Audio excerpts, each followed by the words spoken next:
आज जो पॉइंट इस बजट की हेडलाइन बना है वो है डिजिटल करेंसी या क्रिप्टो करेंसी पर सरकार द्वारा लगाया गया नया टैक्स। अब भारत में डिजिटल करेंसी से होने वाली कमाई पर 30% टैक्स लगेगा और इसे आप ऐसे समझिए कि अब अगर कोई व्यक्ति किसी डिजिटल करेंसी में 100 रुपए निवेश करता है और उसे इस पर 10 रुपए का लाभ होता है तो उस 10 रुपए में से 3 रुपए उसे टैक्स के रूप में सरकार को देने होंगे। इसके अलावा डिजिटल करेंसी के हर एक ट्रांजैक्शन पर अलग से 1% टीडीएस सरकार काट लेगी। मान लीजिए किसी व्यक्ति ने किसी डिजिटल करेंसी में निवेश किया, यह निवेश उसका एसेट है।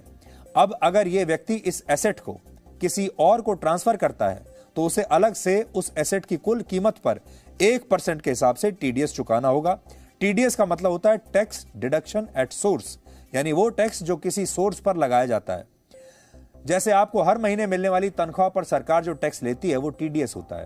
यानी कुल मिलाकर सरकार डिजिटल करेंसी को एक इनकम सोर्स मान रही है और उसकी कमाई पर 30% टैक्स भी अब लगा दिया गया है। अब बहुत सारे लोग ये सवाल पूछ रहे हैं कि क्या सरकार ने डिजिटल करेंसी पर टैक्स लगाकर इसे लीगल कर दिया है? तो इसका जवाब हां और ना दोनों में है। दरअसल सरकार केवल उसी डिजिटल करेंसी को लीगल यानी वैध मान रही है जो currency reserve bank of India द्वारा जारी की जाएगी।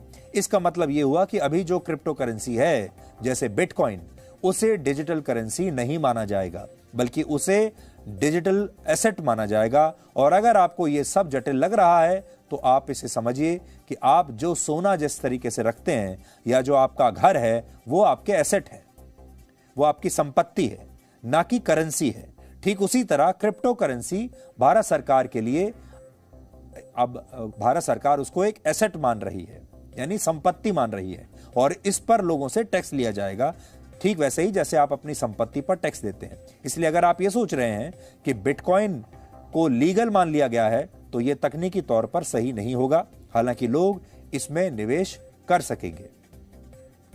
अभी अमेरिका, ब्रिटेन, इटली, नेदरलैंड्स और ऑस्ट्रेलिया जैसे देशों में डिजिटल करेंसी पर इसी तरह से वहां की सरकारें टैक्स लगाती हैं, जिसकी वजह से इन देशों में इस करेंसी को लीगल माना जाता है। हालांकि कुछ देशों में इस पर अपवाद भी है। भारत सरकार के इस फैसले के पीछे एक बड़ी वजह यह हो सकती है कि हमारे देश में जितने लोगों ने क्रिप्टो करेंसी में निवेश किया है वो देश की आबादी का लगभग 8% है। इन लोगों ने अपने 70,000 करोड़ रुपए इस समय ऐसी डिजिटल करेंसी के रूप में दांव पर लगाए हुए हैं और पूरी दुनिया में क्रिप्टो करेंसी का इस्तेमाल करने के मामले में भारतीय सबसे आगे हैं। सरल शब्दों में कहें तो 30% टैक्स सीधे तौर पर 70,000 करोड़ रुपए के निवेश को एक गारंटी देगा और हो सकता है कि भारत में इसका इस्तेमाल बढ़ जाए। दूसरी बात, सरकार ये जानती है कि उसके इस फैसले के बाद लोग डिजिटल करेंसी में निवेश करने के लिए प्रोत्साहित होंगे, इसलिए उसने अब एक और विकल्प दिया है और इसके तहत वर्ष 2023 तक रिजर्व बैंक ऑफ इंडिया अलग से अपनी डिजिटल करेंसी लॉन्च करेगा जो बाकी करेंसी के मुकाबले ज्यादा सुरक्षित और स्थिर होगी। सरल भाषा में कहें तो जैसे आरबीआई कागज की करेंसी छापता है जिसे आप अपने हरे हरे नोटों के जरिए अपने पास रखते हैं रुपए के रूप में, ठीक वैसे ही उसकी मोहर वाली डिजिटल करेंसी भी आ जाएगी जिससे लोग इसमें निवेश कर पाएंगे। इस बजट में एक और बात पर ज्यादा लोगों ने ध्यान नहीं दिया और वो ये है कि अगर कोई व्यक्ति किसी दूसरे व्यक्ति को बतौर गिफ्ट डिजिटल करेंसी भेजता है तो इस स्थिति में जिस व्यक्ति को यह करेंसी मिलेगी उसे 30% टैक्स भरना होगा। तब भी The Reserve Bank will be issuing a digital currency. Currency becomes a currency is a currency only when it is issued by the central bank, even if it's a crypto. But anything which is outside of that, loosely all of us refer it to be cryptocurrency, they are not currencies. So let's first understand we are not taxing currency that is yet to be issued, and that provision is now made, and a currency in the name of digital rupee will be issued. Exact name you'll get a bit later, but Reserve Bank is the one which is going to issue it, and what Reserve Bank issues is the digital currency. Everything that prevails outside of it in the name of digital whatever are assets being created by individuals, And in transacting that asset, if there are profits being made, we are taxing that profit at 30%.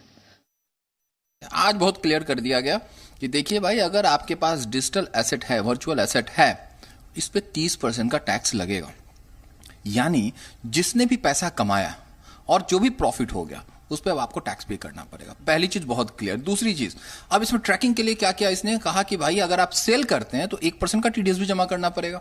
यानी कि जैसे आप house में अगर आप देखें कि cell purchase करते हैं तो वहां भी टीडीएस की मैकेनिज्म है। जब भी आप वर्चुअल कोई एसेट बेचेंगे तो 1% का टीडीएस भी जमा करना, यानी कि ट्रैकिंग हो पाएगी किसको बेचा गया, तो उससे ट्रैक मैकेनिज्म बन पाएगा। अच्छी बात यह है कि इस बजट में उन्होंने कम से कम ये दुविधा लोगों की दूर की कि ये लीगल है या इलीगल है, क्योंकि अभी तक लोग इतना डरे हुए थे और उस वजह से बिटकॉइन के रेट गिर भी रहे थे और क्रिप्टो करेंसीज आपने देखा होगा लगातार लॉसेस में हुई, क्योंकि लोगों को समझ में ये नहीं आ पा रहा था कि ये क्राइम तो नहीं है या इलीगल तो नहीं है और रखने पर ही कोई सजा तो नहीं हो जाएगी। मेरे ख्याल से कम वहाँ एक क्लैरिटी है। डिजिटल करेंसी लोग यूज़ करना क्यों चाहते हैं, उसका रीज़न होता है कि digital currency peer to peer होती है। मेरे पास टोकन है, मैंने आपको दे दिया तो सिर्फ आपको पता है, मुझे पता है, उसका एक लेजर में हिसाब किताब, इसमें कोई इंटरमीडियरी इन्वॉल्व नहीं होता बीच में बैंक। तो चूंकि बैंक के थ्रू ट्रांजेक्शन नहीं हो रहा है तो उसमें जो ट्रांजेक्शन फीस है वो बड़ी कम हो जाएगी और फास्ट हो जाएगा और आप इंटरनेशनल लेवल पर भी ट्रांजेक्शन्स कर सकते हो। तो वो सारे एवेन्यूज खुल जाते हैं डिजिटल में, जो अभी नेशनल करेंसीज में जो बैंक के थ्रू ट्रांजेक्शन होते हैं उसमें नहीं होते या स्लो होता है या चैलेंजेस हैं। तो मेरे ख्याल से इकोनॉमी को एक बूस्ट मिलेगा यदि एक legalised digital currency government of India launch करती है, जो कह रहे हैं 22-23 तक ले आएंगे, तो ये एक बहुत बूस्ट देगा गवर्नमेंट की इकोनॉमी को, जो जीडीपी है उसको, क्योंकि लोग फिर उसमें इन्वेस्टमेंट करके जो पेमेंट ले सकते हैं, दे सकते हैं, इंटरनेशनल एक्सचेंज बढ़ जाएगा। कहीं ना कहीं मुझे लगता है एक सुनिश्चित तौर पर एक कानूनी मान्यता भी प्रदान की जाएगी, क्योंकि अगर आप क्रिप्टो कोई भी एसेट या करेंसी खरीद रहे हैं या उसको बेच रहे हैं और उसके ऊपर टैक्स दे रहे हैं, तो कहीं ना कहीं इम्प्लिसिट प्रिजम्पशन मान लिया जाएगा कि क्योंकि मैं टैक्स दे रहा हूं इसलिए कानून मुझे इस तरह के क्रिप्टो एसेट्स की ट्रांसफर या खरीद फरोख्त की इजाज़त देता है। तो उससे अल्टीमेटली होगा ये कि भारत में जो क्रिप्टो इकोसिस्टम है, पर्यावरण है, उसको ज़्यादा सहायता मिलेगी, इंकरेजमेंट मिलेगी और भारत क्रिप्टो इकोनॉमी की ओर एक सुदृढ़ रूप से बढ़ पाएगा।